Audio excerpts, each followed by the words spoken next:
Hi everyone, I'm Mara. I'm going to be sharing with you our clinical documentation improvement program that we created for UPMC Mercy.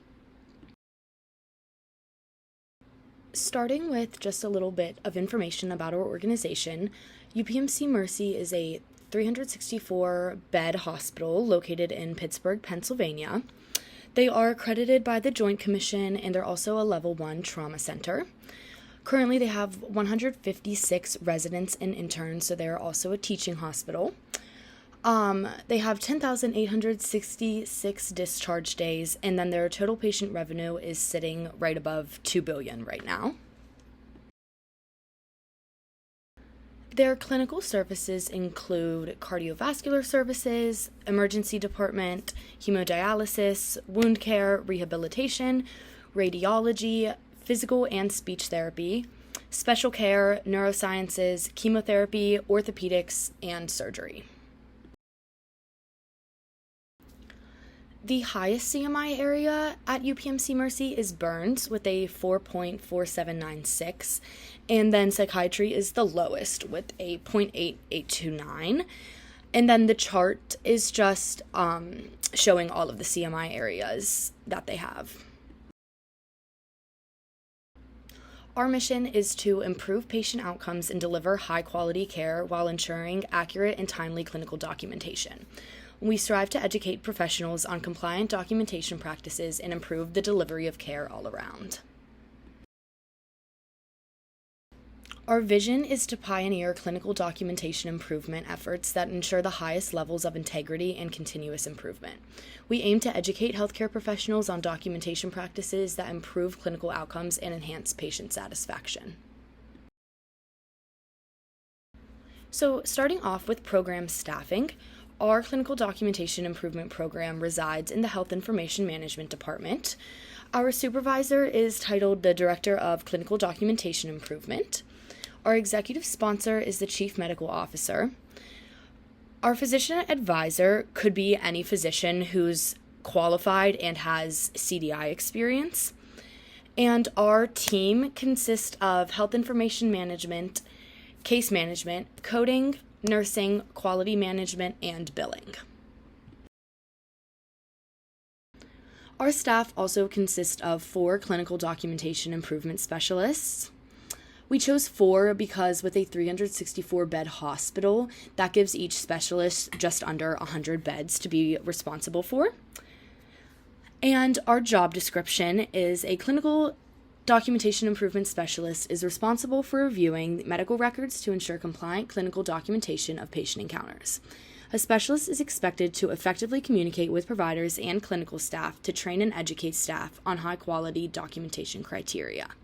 This person must have a bachelor's degree in a health-related field with an RHIA, RHIT, CCS, RN, or MD certification.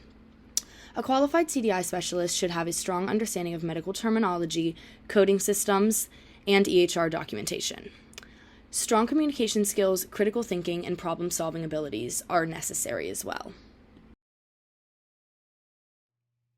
Moving on to the training plan that we have created, we decided that the service area that will be the top focus for education would be physicians in burns, neurosurgery, and vascular surgery. We decided on these 3 areas because these are the areas with the highest CMI at UPMC Mercy Hospital. The training will consist of online shadowing, hands-on training, and will last 30 days. The priority of the training will be how to use CDI technology and the importance of it. To measure the training effectiveness, there will be an end-of-training assessment that includes teaching a peer and exemplifying the knowledge learned in the training. And lastly, since CDI technology is always open for change and improvement, ongoing training and education will be conducted annually.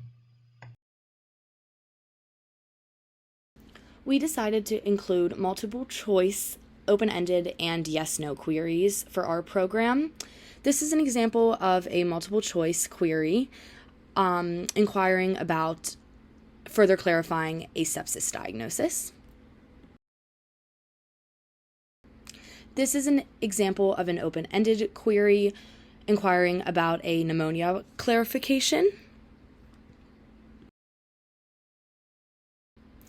And then finally, this is just an example of a yes-no query determining present on admission status for a patient. Continuing to program review, the types of charts that will be reviewed will be charts of discharge summaries, severity levels, Medicare quality indicators, and secondary diagnoses.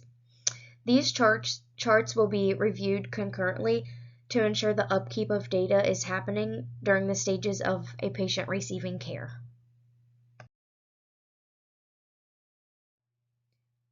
For the analysis section, we decided that the analysis review at UPMC Mercy will be conducted and managed by ensuring indicators for present on admission are labeled correctly on the report with a Y for yes, N for no, U for unknown, or W for clinically undetermined. These indicators will be reviewed by CDI specialists to ensure that they are being properly placed. Reporting and measurement at UPMC Mercy will take place by measuring program effectiveness through reports of capture rate, query response rate, mortality scores, case mix improvement, and physician satisfaction. The target metrics goal will be set to increase revenue and aim for decreased loss of income. These metric goals will be measured by data from the UPMC Mercy directory. The numbers in the chart to the right provide information on how the hospital is doing from a revenue aspect and is measured for quality purposes. The charts show an overview of total revenue from the past 4 years, ranging from 2020 to 2023, both in gross patient revenue and non-patient revenue.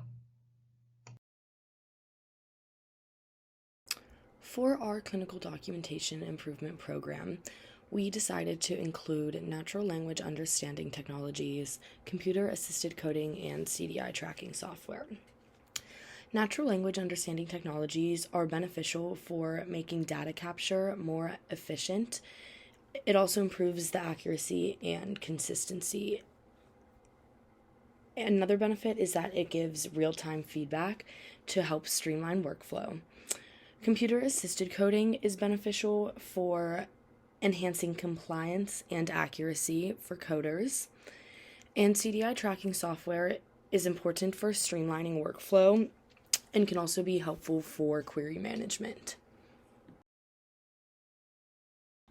So for the future of our CDI program, we would aim to expand the program to outpatient areas, such as the emergency department or same-day surgeries. We would likely start by expanding it to the emergency department first, however, it would depend on hospital metrics. Another goal would be to offer numerous continuing education opportunities. It's super important to continually educate people on the importance of CDI.